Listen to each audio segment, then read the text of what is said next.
So, yun nga mga idol, yan, welcome uli sa aking video na to. So, nandito nga ako sa Malolos, Bulacan. So, pinuntahan ko yung simbahan na luma dito. Kung maalala nyo, meron papel na 10 piso. Dito yun, ito yun, at ito yun. Tapos, dito makikita yung dating pusa. So, ang ganda ng simbahan dito.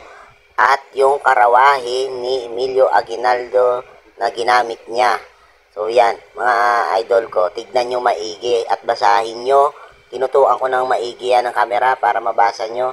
Tapos then, lilipat ako mamaya doon sa karawahe ni Emilio Aguinaldo. Napakaganda, na-excite ako. Gusto kong sumakay pero nakalagay is bawal sumakay, magmumulta ng kulong, di ba? Grabe ang higpit ng pagbabantay nila dito sa sa simbahan na to. Yan, so papasukin ko din yung simbahan at ipapakita ko yung loob ng simbahan mga idol. So tignan nyo mga idol, yan, naglalakad-lakad na ako dyan. So yan, naglalakad-lakad ako, yan. So yan o, diba, napakalawak, napakaganda.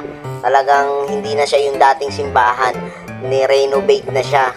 Ni-renovate na ang loob, pero yung harap is ganun pa din yung kultura niya.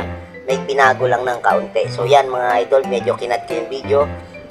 Ito naman si Kuya, palakad-lakad. Yan. So yan, hanggang dulo. Yan, hindi lang ako pumunta dun sa pinaka-altar kasi bawal din umakyat. Kailangan diyan ka lang sa bandang kalahati. Yan. Yung mga pwede lang umakyat, pumunta dyan. Yung mga magdi-design. Mga pala, no, wedding pala yung event ko. So yun yung labas mga idol. Yan yung capture niya sa labas. Yung ano niya, yan, napakaganda, diba? Wow, amazing. Ang daming tao dyan na nagpupunta. Sobra.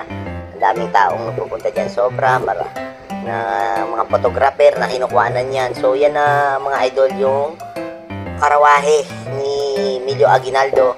Pero may isa akong hinahanap dyan. Bakit nawawala? So hindi ko alam kung bakit wala. Alam nyo kung ano yon, yung kabayo.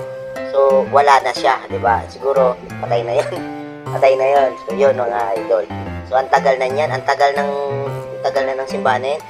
1885 pa mga idol, tinatagyang ano na yan. So yun yung pusa mga idol sa 10 piso. Yan yung pusa sa 10 piso mga idol.